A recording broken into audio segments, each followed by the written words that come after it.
Class regular और diffuse reflections क्या होते हैं, बहुत ध्यान से सुनेंगे। जब भी कभी बिल्कुल स्मूथ सरफेस से रिफ्लेक्शन हो, फॉर एग्जाम्पल यहाँ बीम ऑफ लाइट रे आ रही है,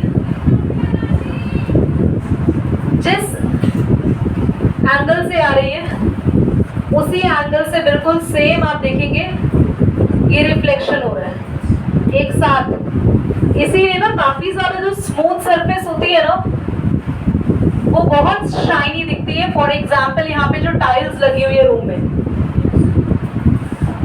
है ना, ये बहुत शाइनी दिखती है। क्यों? क्योंकि सरफेस स्मूथ है। बट वहीं पर अगर आपकी जो सरफेस है वो थोड़ी सी रफ हो ऐसे, तो लाइट तो एक साथ इसके ऊपर आ रही है, बट रिफ्लेक्शन बिल्कुल ऐसे होगा जैसे तुम्हारे दिमाग में थॉट्स चलते हैं मैथ्स के पेपर में। समझ रहे हो? मतलब कहीं कोई रिफ्लेक्शन इसका तो यहाँ बनाना चाहिए ना, मतलब रिफ्लेक्शन किसी सेट ऑफ ऑर्डर में नहीं होगा। तो this kind of reflection is called बेटा रेगुलर रिफ्लेक्शन। रेगुलर वर्ड इसलिए बोला गया क्योंकि सारे रिफ्लेक्शन एक ही डायरेक्शन में हो रहे हैं, पर यहाँ पर मिक्स्ड आगे रिफ्लेक्शन होने, मिक्सचर्स ऑफ लाइट बाहर निकल रही है, अलग अलग डायरेक्शन में आ रही है। तो यहाँ पे कंफ्यूज वर्ड का एक सिस्टर वर्ड आया है। समझ में आया बच्चे? और यहाँ सरफेस स्मूथ थी, यहाँ पे सरफेस क्या थी? Rough surface. तो मैं इसमें कुछ लिखवा नहीं रही हूँ, ये दो डायग्राम ही इनफ है समझाने के लिए। तो बनाइए और पॉज कर दीजिए इसको। क्लास आज हम कॉनकेव और कॉन्वेक्स स्टार्ट करेंगे, तो उससे पहले ऑब्जेक्ट और इमेज पढ़ना बहुत जरूरी है। बहुत ध्यान से सुनेंगे आप लोग सभी। जब भी लाइट रे किसी ऑब्जेक्ट से आती है, चाहे वो उसकी खुद की लाइट रे हो या वो लाइट रे किसी की सरफेस पे पड़कर वो सरफेस से रिफ्लेक्ट होके आ रही हो। दोबारा सुनिए, जब भी लाइट रे आप तक पहुंच रही है, या तो वो उसकी खुद की लाइट रे है, फॉर एग्जाम्पल ये ट्यूब, या आप सब बच्चे, जब मैं देख पा रही हूँ आप लोगों को, तो आप सबके अंदर से तो लाइट नहीं निकल रही ना, नहीं ना, चमत्कारी तो है नहीं, बट आप सब लाइट को रिफ्लेक्ट कर रहे हैं। तो आपको मैं इसलिए देख पा रही हूँ बिकॉज लाइट आप पर आ रही है और वो रिफ्लेक्ट हो रही है, फिर मेरी आंखों में आ रही है। तो आप सभी ऑब्जेक्ट हुए मेरे लिए, और ये ट्यूब भी ऑब्जेक्ट हुई मेरे लिए। समझ में आ रही है आपको बात? और जब भी ऑब्जेक्ट होता है जिसमें से लाइट रिफ्लेक्ट होती है, उसकी ना इमेज बनती है अलग अलग जगह। जैसे आप मिरर के सामने खड़े होते हो, तो जो सामने आपको स्क्रीन में मिरर पे दिख रहा है ना, वो आपकी एक इमेज है। फॉर एग्जाम्पल जब आप मूवी हॉल में जाते हो, तो प्रोजेक्टर से जो स्क्रीन पे कास्ट होती है, मूवी हॉल में पर्दा ही तो होता है, पर्दा ही तो होता है। कहते हैं ना, बड़े पर्दे पे छोटे पर्दे पे पर्दा, एक्चुअली स्क्रीन को बोला जा रहा है, बिग स्क्रीन। सिनेमा हॉल में जो बिग स्क्रीन है वो पर्दा है। जो प्रोजेक्टर जब उस पर लाइट करता है फ्लैश, तो फिर उस पर पिक्चर चलती है, हमें दिखाई देती है। तो जो पिक्चर उस पर बन रही है वो एक इमेज है, क्योंकि लाइट तो प्रोजेक्टर ने फेंकी, प्रोजेक्टर एक ऑब्जेक्ट हुआ, और उसके अंदर जो लाइट्स है वो जब फ्लैश हुई वहां पे, तो इमेज हमारे पास वहां बनी। तुम लोगों की इमेज कहाँ बन रही होगी? मैं तुम्हें देख रही हूँ, मेरे आईज पे बन रही है। उसके अंदर स्क्रीन है, एक रेटिना, पिछले क्लास में पढ़ाया भी था। तो ऑब्जेक्ट और इमेज क्लियर हो गया आप सभी को? रमीज क्लियर नहीं हुए? यस। चलिए अब आगे पढ़ेंगे क्लास, ध्यान से सुन लीजिए, पहले बाद में लिखेंगे। There are two kinds of image. हाँ, ऑब्जेक्ट वो होते हैं जिनसे लाइट आए या जिनके ऊपर लाइट आए और वो रिफ्लेक्ट करे। जैसे अलमीरा, सब कुछ ऑब्जेक्ट है दुनिया में, सब कुछ बेटा, क्योंकि जो सब कुछ तुम देख पा रहे हो ना, वो एक टाइम के लिए ऑब्जेक्ट है, बिकॉज उस पर लाइट पड़ रही है, वो तुम्हें दिखाई दे रहा है। अब इमेज टू टाइप्स की होती है class. There are two kinds of image, real image और वर्चुअल। देखो, रियल का नाम रियल है ना, ऐसे असली रियल। वर्चुअल यानी कि, बेटा एक मिनट पॉज, यहाँ तो सुनो, डाटा इसलिए गया है क्योंकि टॉपिक बहुत इंपॉर्टेंट है। रियल और वर्चुअल इमेज में बेटा, रियल होता है जो हमें असली दिखे, रियल। और जो सारी इमेजिनेशन होती है ना माइंड में, वो सारी वर्चुअल इमेज है, जो असली नहीं है, बस वर्चुअल है, थोड़ी देर के लिए दिख रही है पर असली नहीं है। ऐसी इमेजेस, जो सारी इमेजेस स्क्रीन पे बनती है, हमारी आंखों में भी जो इमेज बनती है ना, वो स्क्रीन पे बन रही है, तो वो भी रियल इमेज है। जब भी आप प्रोजेक्टर से इमेज देखते हैं, जैसे कि बिग स्क्रीन हो गई या आपके स्कूल में भी कोई सेमिनार चल रहा है तो प्रोजेक्टर से इमेज आपको दिखाई जा रही है, ऐसी सारी इमेजेस रियल है। आपने नोटिस किया कभी कभार आप एक ग्लास लो, उस पर सनलाइट आ रही हो, उसका फोकस आप किसी वॉल पे कर रहे हो, नहीं तो सामने दूसरी छत पे कोई लड़की खड़ी है, लड़का खड़ा है, सर्दियों में ही चलता रहता, दिन में धूप में दोबारा, है ना? नहीं तो घड़ी का फोकस कर रहे हैं, अरे अरे hello hello how are you, है ना? रवीश कह रहा हमारे तो दिल की बात छू ली आपने, हम तो यही करते हैं, इसीलिए हम किसी के कहने पे जिम जा रहे हैं। तो ध्यान से सुनिए, आप सब मजाक कर रहे हैं, सब मजाक की बात है। तो जो सारी इमेजेस आप देख रहे हो, जो इमेज वॉल पे बन जाए, जो इमेज किसी स्क्रीन पे बने, वो सारी रियल है। और जो इमेज किसी स्क्रीन पे नहीं बन सकती, फॉर एग्जाम्पल आप कभी अपने आप को मिरर में देखो, और मैं वो वाले मिरर की बात करूंगी जो मेले में भी लगे होते हैं, जिसमें देखा है कैसे, मतलब भाई पूछो ही मत, अकेले जाना उसमें, किसी के साथ रिश्ता कर रखा हो उसे मत लेके चले जाना उन मिरर्स में, तुम ऐसा देखोगे कि वो बंदा तो रिजेक्ट कर देगा तुम्हें। देखा तुमने, इसमें एक में इतना बड़े, एक में इतना छोटे, एक में ऐसे हो गए गिर गए, एक में इतना मोटा बंदा दिखता है, जो मोटा पहले से होता है वो तो परेशान ही हो जाता है, वो तो हट जाता है, मिरर तोड़ दे। ये सारी इमेजेस जो तुम्हें मिरर पे दिख रही है, वो सब कभी स्क्रीन पे नहीं बन सकती, क्योंकि वो मिरर के पीछे बनती है।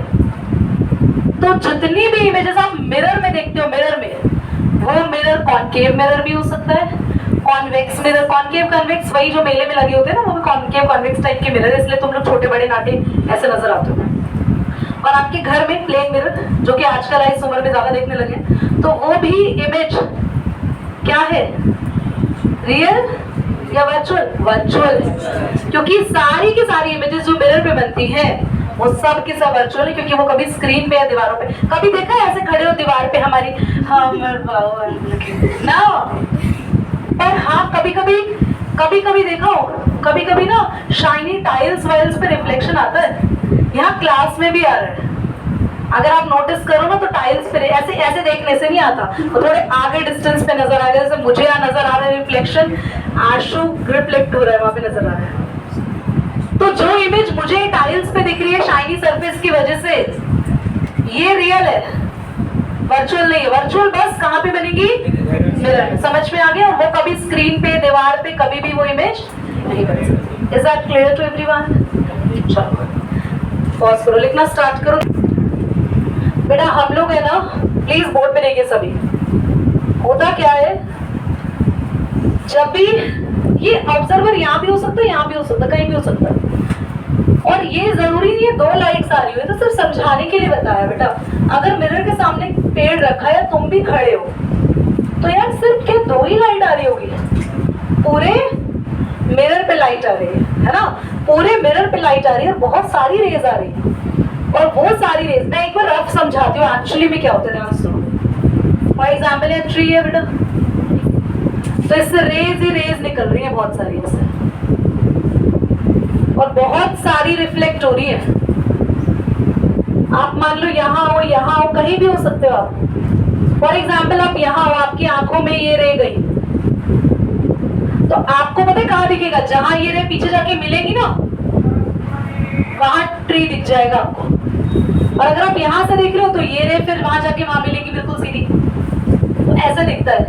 फॉर एग्जाम्पल मैं खड़ी हूँ मिरर के सामने, तो जब मैं खड़ी हूँ अपने आप को देख रही हूँ, तो मिरर पे लाइट जब आएगी, मुझसे टकरा के मिरर पे लाइट जाएगी, तो वो लाइट मेरी आंखों में भी आ रही है, और मेरी आंखें जब देखती है ना, जब मैं देख रही हूँ, तो मेरी आंखें क्या देखेंगी? पीछे जहां पे वो कहीं पे भी रे मिल रही होंगी, तो वहां इमेज बनेगी। तो एक्चुअली में क्या हुआ, ये ऑब्जेक्ट है, इससे टकरा के ऊपर कहीं लैंप वैम्प लगा रखा है, सनलाइट है, इस पे लाइट आई, पहले पेड़ पे लाइट है, तो लाइट रिफ्लेक्ट होगी किस पे गिरी बेटा? मिरर में। मिरर ने वापस रिफ्लेक्ट करके तुम्हारी आंखों में दी।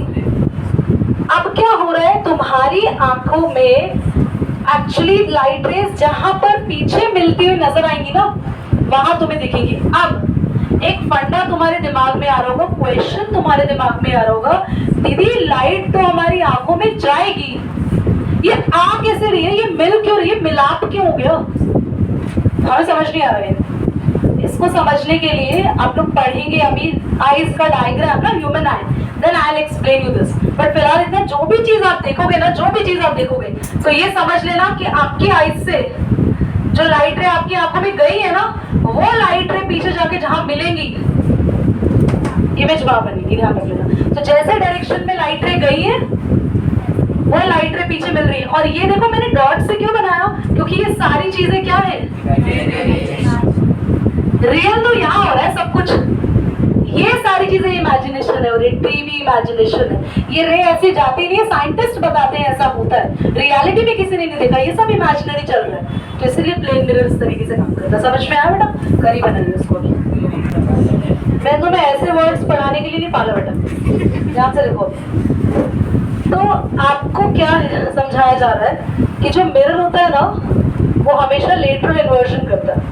If you are raising your left hand ना इन द मिरर, तो सामने जो आपका इमेज बन रहा होगा ना ऐसे, तो उसका भी लेफ्ट ही खड़ा होगा हाथ से, राइट है ना? तो ध्यान से देखो, रेड कलर आप ऐसे लिख रहे हो, रेड, वो ऐसे दिखेगा DER, डेयर, यस और नो? तो मिरर में लेफ्ट साइड राइट और राइट साइड लेफ्ट में कन्वर्ट हो जाती है। इस प्रोसेस को बोलते हैं लेटरल इन्वर्जन। इसीलिए बच्चों क्वेश्चन आता है एग्जाम में, why the ambulance written on the vehicle in reverse pattern और in reverse order, why it should be written? Because इतना बड़ा वर्ड है, आधी जनता को स्पेलिंग नहीं आती है। और अगर एम्बुलेंस जा रही है और साइड मिरर से या रियर व्यू मिरर से आपने देखा पीछे एम्बुलेंस की गाड़ी जा रही है, गाड़ी तो समझ नहीं है, उस पर कुछ लिखा हुआ ऐसा उल्टा दिखेगा ना, तो बेटा आपका तो एक्सीडेंट ही हो सकता है, ऐसे उल्टा पड़ेगी तो आगे भाई खत्म होगी गाड़ी। तो इसीलिए बड़ा वर्ड है, उल्टा लिखा जाता है ताकि सामने वाले के मिरर में वो सीधा दिखे। So we call this is an example of lateral inversion. Write down करेंगे स्टार डाल के। क्लास, अगर आप स्पून लेंगे कोई, ये स्पून नहीं लग रही है, कुल्हाड़ी ज्यादा लग रही है, बट ये स्पून ही समझेंगे आप, ठीक है? तो ये जो स्पून हमने लिए, इस स्पून का अगर ये सरफेस पे अगर आप अपना फेस देखोगे ना, जहाँ पे आप खाते हो, भर लेते हो राइस हो, तो इतना मतलब कि अगर एक ही प्लेट में सब कजन्स खा रहे हो, तो तुम्हारी छोटी चम्मच में इतना बड़ा पहाड़ आएगा, और वही घिया खानी हो सबको, सबसे कम। तो ये जो सरफेस है ना, इसे बोलेंगे कॉनकेव। और ये जो सरफेस है, बाहर वाली सरफेस पे अगर आप अपनी शक्ल देखो, शक्ल देखने का मौका ही नहीं मिलता, आज तक कभी देखी नहीं। जैसे चम्मच हाथ में आती थी, खाने का काम होता है हमारा। तो ये सरफेस होगा कॉन्वेक्स। इसी से मैं आपको कर्व्ड मिरर सिखा रही हूँ। देखो, अगर मिरर कुछ ऐसे बना है जिसकी ये bulge out side, bulge out, या हम कह सकते हैं जो साइड ऐसे ऊपर की तरफ उभरी हुई है उसे कोई बल्ज आउट कहते हैं। वो surface paint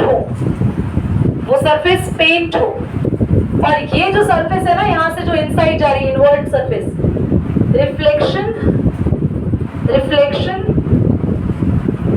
is done by invert surface. मतलब जो सरफेस इसे अंदर की तरफ दबी हुई है, तो ये कौन सा मिरर होगा बेटा? कॉनकेव। वरना यहीं पर ही अगर जो इनवर्ट सरफेस है वो पेंट कर दो, and reflection done by outward surface, reflection done by outward surface या बल्ज आउट सरफेस भी कह सकते हैं। ये मिरर होगा कॉन्वेक्स, ठीक है? मिरर है, उसका अंदर जो सरफेस है वो पेंट कर दिया, तो बाहर से हमें रिफ्लेक्शन दिखाई देगा, ठीक है? चलिए इसको नोट करिए, एक बार पॉज करिए और दोबारा समझो। तुमने प्लेन मिरर देखा ऐसे सीधे, सभी समझो, आयुष मिश्रा सीधा देखा है ना हमेशा मिरर, सीधा। अगर इसे कर्व्ड कर दे और मैं इसे ट्रांसपेरेंट समझ रही हूँ, दोनों तरफ से ट्रांसपेरेंट है, समझ आ रही बात? उस ट्रांसपेरेंट में से अगर मैंने इनसाइड पेंट कर दिया और बाहर से आप अपने आप को देख रहे हो, तो ये मिरर कहलाएगा कॉन्वेक्स। पर अगर आपने बाहर पेंट कर दिया और आप इनसाइड से देख रहे हो ऐसे, तो कॉनकेव, ठीक है? चलो कर दो जी, बोर्ड पे देखो याद रखो। हम ये सारी चीजें बना रहे हैं, पहले मैं कॉनकेव के लिए समझा रही हूँ, देखो बेटा ये कॉनकेव है। एक्चुअली में ना जो ये मिरर बने थे ना सरफेस ऐसे कर्व्ड वाले, ये माना जाता था कि कभी ऐसे स्पेयर हुआ करते थे, ऐसे पूरा सर्कल हुआ करते थे बेटा, तभी तो उनको कट कर करके उनसे कर्व्ड बनाए गए। तो ये एक लाइन जा रही है बेटा यहाँ से, इस लाइन को बोलते हैं प्रिंसिपल, PRINCIPL। अब कहोगे ये तो हमारी स्कूल प्रिंसिपल की स्पेलिंग है, वो तो PLE होती है। नहीं, PRINCIPLE ही होती है साइंस में स्पेलिंग, पर ये वाला प्रिंसिपल आपका प्रिंसिपल ही है। प्रिंसिपल माने मेन, रिप्रेजेंट कर रहा है मेन एक्सेस को, ठीक है। मैंने हेडिंग में डलवाया ना प्रिंसिपल एक्सेस तुम लोग को। अब क्या कह रहे, नॉर्मल क्या, अरे वो आपने लाइन नॉर्मल नहीं है, हम पढ़ रहे कर्व, पुराना सारा भूलो अभी, मतलब अभी के लिए वो सारी चीजें अलग है। वो प्लेन सरफेस ही है, प्लेन मिरर के लिए हो रहा ना, एवरीथिंग इज फॉर कर्व। इसके बाद अगर हम इसको स्फीयर की तरह माने तो ये C होता है यहाँ पे centre of curvature, this C is centre of curvature. ध्यान से देखेंगे बच्चे, अभी कोई नोट नहीं करेगा। प्रिंसिपल एक्सिस जहां पे टच करती है आपके मिरर को, ये पॉइंट होता है पोल, P से रिप्रेजेंट करते हैं इसे पोल, और पोल और सेंटर ऑफ कर्वेचर के बीच के डिस्टेंस को बोलते हैं R, radius of curvature, and R stands for. ये सारी चीजें मैंने यहाँ पे तो सिखा दी, मैं नेक्स्ट के लिए ऐसे लिखूंगी नहीं इसको, खाली इनकी सिंबल्स बना रही। ध्यान से देखो बच्चों, ये आपके पास है, इस बार ये सरफेस क्या है, पॉलिश्ड है, यस और नो? भाई बनाना हो तब भी ऐसे पड़ेगा।